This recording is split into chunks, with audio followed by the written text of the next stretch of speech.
Welcome to Pratap classes. दोस्तों, Pratap classes के YouTube channel पर आपका स्वागत है। आज है 24 मार्च 2026 और 24 मार्च 2026 के जितने भी इंडिया और वर्ल्ड के जो करंट अफेयर्स के क्वेश्चन बनते हैं, आज उनका अपने डिस्कशन करेंगे। पूरा वीडियो ध्यान से देखना और लास्ट में आपसे क्वेश्चन पूछूंगा जिनके जवाब आपको कॉमेंट बॉक्स में देना होगा। आज अपने पढ़ेंगे भारत के सबसे लंबे समय तक सेवा देने वाले सरकार और फरवरी 2026 तक भारत का तीसरा सबसे बड़ा निर्यात बाजार और स्काई ट्रैक्स विश्व एयरपोर्ट अवार्ड्स 2026 में जो अपना इंदिरा गांधी जो इंटरनेशनल है वो 28वें स्थान पे पहुंच चुका है। इनकी आज हम चर्चा करेंगे पूरे लेटेस्ट न्यूज़ के साथ में। डेली आपको सुबह ये 7:30 पर ये करंट अफेयर्स की क्लास आपको मिलती है। जो भी साथी bank, UPSC, SSGD, RS, railway, first grade, LDC, वनपाल कोई भी एग्जाम हो, उन सभी एग्जाम के लिए डेली आपको ये करंट अफेयर्स की क्लास आपको मिलती रहेगी। तो सभी साथी एक बार करेंगे सेशन को लाइक शेयर। सभी साथियों को प्यार भरा नमस्कार, गुड मॉर्निंग। तो सब एक नवरात्रि स्पेशल हैप्पी नवरात्रि यानी कि नवरात्रि स्पेशल ऑफर चल रहा है। जितनी भी अपनी all test series current affairs की उन सभी पे 50% का ऑफ आपके लिए चल रहा है। तो कल से ये छूट स्टार्ट हो चुकी थी और आगामी 2 से 3 दिन ये आपके लिए ऑफर रहेगा। तो प्रताप क्लासेज एप्लीकेशन में जितनी भी अपनी ये टेस्ट सीरीज चल रही है उन सभी पे आपके लिए ऑफर रहेगा। जितनी भी जो फर्स्ट ग्रेड है, चाहे सीएटी है, second grade plus PT, third grade है, दिल्ली वाली है, इन सभी पे ऑफ चलेगा और इसका फ़ायदा आप ज़रूर उठा लें। तो सबसे पहले हम करेंगे कल के क्वेश्चनों को रिवाइज। कल हमने पढ़ा विज्ञान और प्रौद्योगिकी राज्य मंत्री डॉक्टर जितेंद्र सिंह को लाइफ टाइम अचीवमेंट पुरस्कार किस आयोजन में प्रदान किया गया? MVCon 2026 में। ऋतुपर्णा सेन गुप्ता को वर्ष 2026 में हाउस ऑफ कॉमन्स में किस पुरस्कार से सम्मानित किया गया? महिला सशक्तिकरण पुरस्कार से। वर्ष 2026 में स्टॉकहोम वाटर प्राइज से किसे सम्मानित किया गया? काव्य मदानी को। इसके अलावा हमने पढ़ा Bharat innovates deep tech pre summit का उद्घाटन कहाँ किया गया? IIT बॉम्बे। प्रकृति 2026 सम्मेलन कहाँ प्रारंभ हुआ? नई दिल्ली। और विश्व जल दिवस सम्मेलन 2026 का आयोजन किस मंत्रालय द्वारा किया जा रहा है? तो जल शक्ति मंत्रालय द्वारा। ये थे कल के क्वेश्चनों का रिवाइज हमने कर लिया। इसका टेस्ट आपको मिल चुका है ऑल इन वन की टेस्ट सीरीज में। इस पे भी 50% ऑफ आपको दिया जा रहा है और इसमें जो संडे के दिन वीकली क्लास आई थी उसका टेस्ट आपको मिल गया और डेली वाला टेस्ट मिल गया और डेली PDF आपको मिल चुकी है। तो ज़रूर आपको ज्वाइन करें। इसके अंदर आपको 31 दिसंबर 2026 तक पूरे एक साल का करंट आपको मिलेगा, यानी कि डेली, वीकली, मंथली और मंथली PDF आपको इसके अंदर उपलब्ध रहेगी। अब करते हैं स्टार्ट आज की क्लास। जितने भी साथी लाइव जुड़ चुके हैं एक बार करेंगे सेशन को लाइक और शेयर।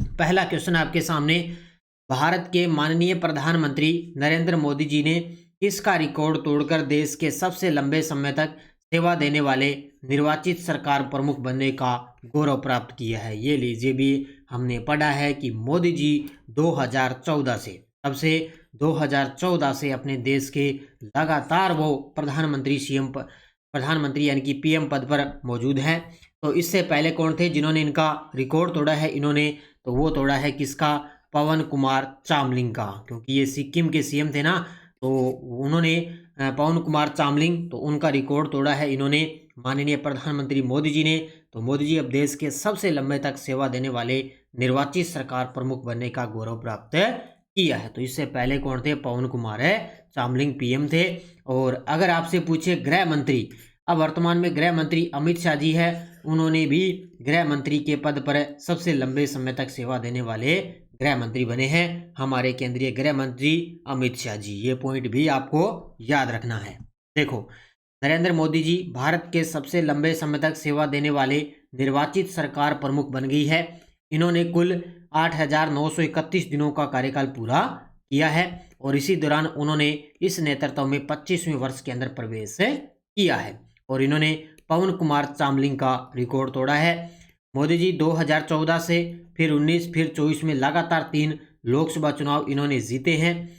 यह उपलब्धि उनके लगातार और दीर्घकालीन नेतृत्व को दर्शाती है और कार्यकाल गुजरात के मुख्यमंत्री से लेकर भारत के प्रधानमंत्री बनने तक का फैला है, क्योंकि इससे पहले मोदी जी अपने जब देश के प्रधानमंत्री बने थे उससे पहले वो मोदी जी गुजरात के सीएम रह चुके हैं। तो ये अब इनका सबसे लंबा कार्यकाल हो चुका है प्रधानमंत्री मोदी जी का। ठीक है, अगला, फरवरी 2026 तक भारत का तीसरा सबसे बड़ा निर्यात बाजार कौन बन चुका है? वेरी वेरी इंपॉर्टेंट क्वेश्चन है, लगा लो इस क्वेश्चन को स्टार, क्योंकि सेकंड ग्रेड के अंदर जो भारतीय इकोनॉमी का टॉपिक है यहाँ से पर्सन फिक्स है, जो आपको मैं करंट में अपडेट करवा रहा हूँ, पर्सन फिक्स है भी छपेगा। तो फरवरी 2026 तक भारत का तीसरा सबसे बड़ा निर्यात बाजार कौन सा है? वो बन चुका है चीन देश। कौन सा बन चुका है? फरवरी 2026 तक भारत का तीसरा सबसे बड़ा निर्यात बाजार बन गया। और चीन ने किसको पछाड़ा? चीन ने नीदरलैंड को पीछे छोड़ दिया है। तो चीन ने नीदरलैंड को पीछे छोड़ा है। देखो, चीन फरवरी 2026 तक भारत का तीसरा सबसे बड़ा निर्यात बाजार बन चुका है। चीन ने नीदरलैंड को पीछे छोड़ दिया है। चीन को भारत का निर्यात हो रहा है 32.4% की तेज वृद्धि के साथ 1.67 अरब डॉलर तक पहुंच चुका है। यानी कि सबसे तेज वृद्धि के साथ चीन ने भारत को सबसे ज़्यादा निर्यात किया है। फरवरी 2026 में भारत का कुल निर्यात 36.61 बिलियन डॉलर आया था। ये आपको याद रखना है कि फरवरी 2026 के अंदर भारत का जो टोटल निर्यात है ना, वो कितना रहा? 36.61 बिलियन डॉलर रहा। कुल निर्यात में 0.81% की मामूली गिरावट दर्ज की गई है पिछले वर्ष की तुलना में। कि पिछले वर्ष की तुलना में अब की बार थोड़ी सी गिरावट आई है इसके अंदर है, इसमें कुल निर्यात के अंदर। तो ये आपको याद रखना है, चीन ने नीदरलैंड को पीछे छोड़ दिया और भारत का तीसरा सबसे बड़ा निर्यात बाजार बन चुका है चीन देश भारत। ठीक है, और टोटल ये कुल निर्यात याद रखना 36.61 बिलियन डॉलर रह चुका है। ठीक है, इस प्रकार की इकोनॉमी की क्वेश्चन अच्छे तरीके से पढ़ लेना। भारतीय नौसेना 3 अप्रैल 2026 को आंध्र प्रदेश की विशाखापट्टनम में किस जहाज को नौसेना में शामिल करने जा रही है? 3 अप्रैल आ रही है। 3 अप्रैल 2026 को आंध्र प्रदेश की विशाखापट्टनम में किसको शामिल किया जाएगा? INS तारागिरी को। ऑप्शन नंबर बी, किसको शामिल किया जाएगा? INS तारागिरी को। और इसके अंदर जो अपने मुख्य अतिथि रहेंगे वो रक्षा मंत्री राजनाथ सिंह मुख्य अतिथि रहेंगे। तो 3 अप्रैल 2026 को आंध्र प्रदेश की विशाखापट्टनम में INS तारागिरी को शामिल किया जाएगा। ठीक है, देखो इस शिप का नाम INS तारागिरी 3 अप्रैल 2026 को आंध्र प्रदेश के विशाखापट्टनम में नौसेना में शामिल किया जाएगा। ये प्रोजेक्ट 17A के तहत निर्मित चौथा स्टील्थ फ्रिगेट है। कितने नंबर का ये है 17A के तहत चौथा स्टील्थ फ्रिगेट है। निर्माण स्थल कहाँ पे हुआ? मुंबई की Mazagon dock ship builders limited द्वारा इसका निर्माण हुआ है। और विशेषताएं, नया स्टील्थ फ्रिगेट है और भारत की बढ़ती रक्षा क्षमता और आत्मनिर्भरता को बढ़ाएगा। यह आपको याद रखना है। और मुख्य अतिथि रक्षा मंत्री राजनाथ सिंह इस समारोह के अंदर मुख्य अतिथि रहेंगे। तो 3 अप्रैल को इसको शामिल किया जाएगा।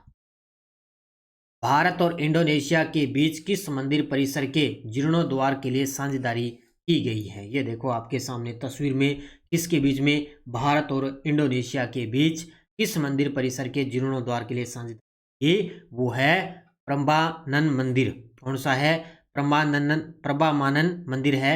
इस मंदिर के जीर्णोद्वार के लिए भारत और इंडोनेशिया के बीच में साझेदारी हुई है। तो उत्तर क्या होगा इसका? ऑप्शन नंबर बी होगा।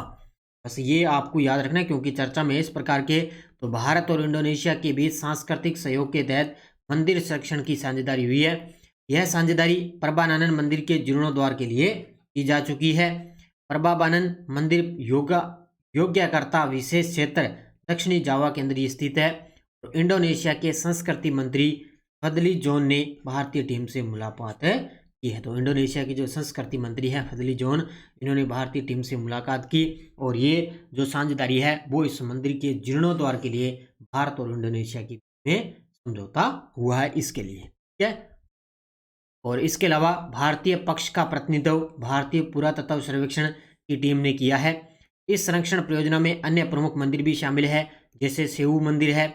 इसके अलावा पलाओसन मंदिर भी शामिल, यानी कि ये परियोजना चल रही है जीर्णोद्वार करना, तो इसके अंदर और भी 2 अन्य मंदिर शामिल है, सेऊ मंदिर और एक है पलाओसन मंदिर। तो अपने भारत की तरफ से भारतीय पुरातत्व सर्वेक्षण की टीम है, उन्होंने इसके अंदर भाग लिया है। ठीक है, प्रकृति 2026 शिखर सम्मेलन के दौरान सरकार ने क्या लॉन्च किया है? प्रकृति 2026 शिखर सम्मेलन के दौरान सरकार ने क्या लॉन्च किया। हालांकि वैसे तो मैंने आपको कल करवाया था, क्योंकि इसके अलावा और भी चीज़ें हैं जो मैं आपको करवा रहा हूँ। ठीक है, उत्तर होगा इंडियन कार्बन मार्केट पोर्टल। कौन सा है?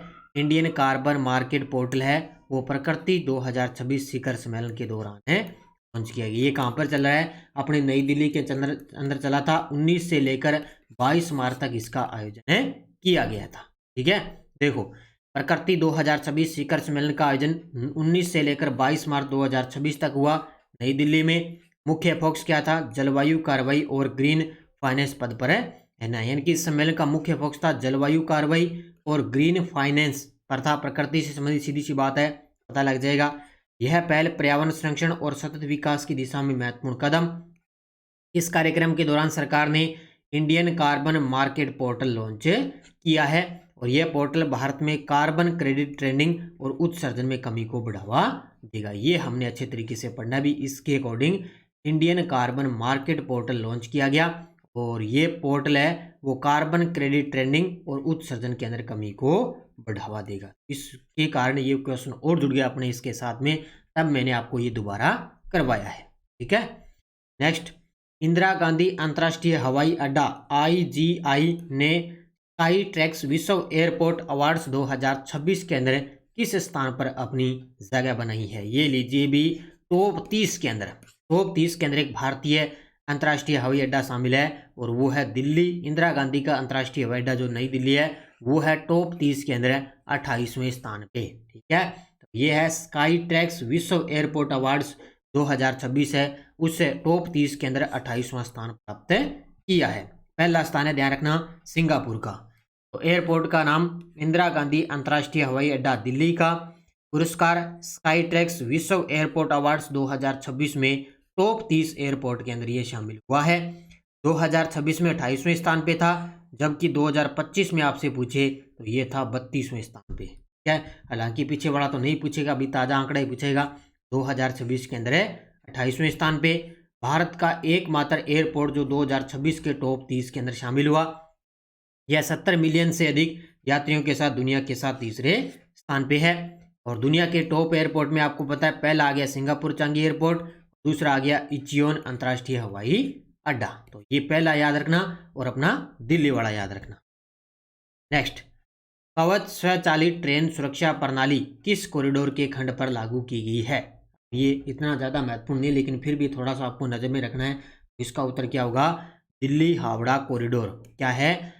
कवच स्वचालित ट्रेन सुरक्षा प्रणाली है वो दिल्ली हावड़ा कॉरिडोर के खंड पर लागू की जा चुकी है। ये देखो आपके सामने तस्वीर में, ये मैंने PIB से आपके संबंधित ये क्वेश्चनों को करवा रहा हूँ, इसलिए महत्वपूर्ण है। तो भारतीय रेलवे ने 22 मार्च 2026 को कवच प्रणाली को सफलतापूर्वक चालू किया है।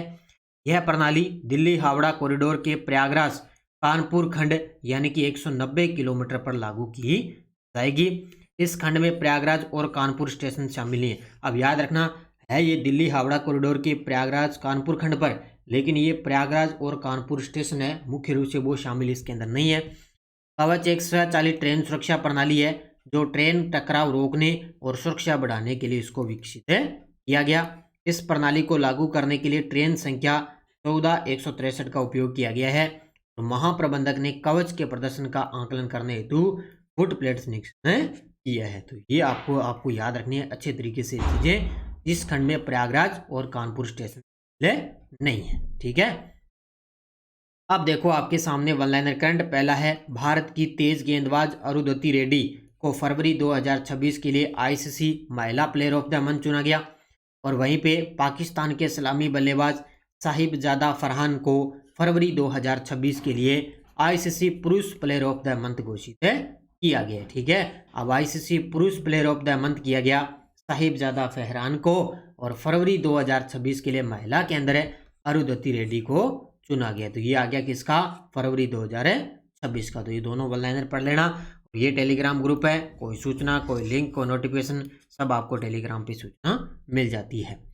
पिछले वीडियो का क्वेश्चन क्या था? वर्ल्ड हैप्पीनेस रिपोर्ट 2026 में सबसे खुशहाल देश कौन सा घोषित किया गया? तो वो किया गया फिनलैंड। और फिनलैंड आपको पता है 9वीं बार सबसे टॉप पे है, और भारत का स्थान है 116वां। कितने नंबर का है? भारत का स्थान है इसके अंदर 116वां।